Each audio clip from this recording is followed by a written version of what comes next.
Welcome to my channel. Today I am going to present a poem written by Coates Kinney. The title of the poem is Rain on the Roof.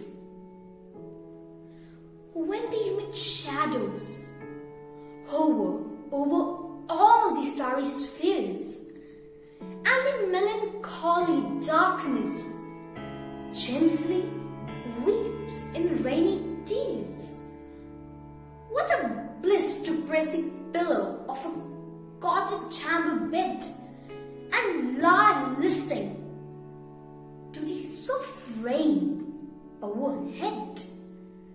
Every tinkle on the shingles have an echo in the heart, and thousands of dream-free fancies into busy being start.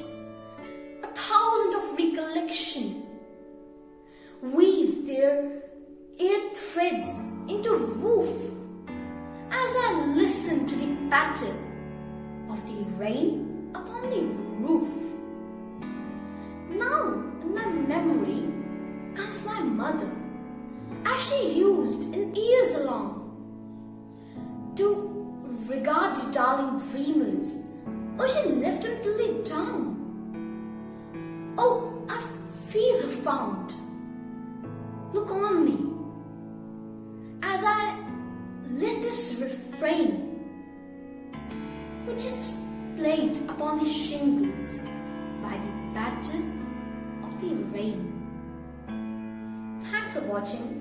If you like my poem, please like and share my video, and don't forget to subscribe my channel, and as you know, for more notifications, press the bell icon. Thank you.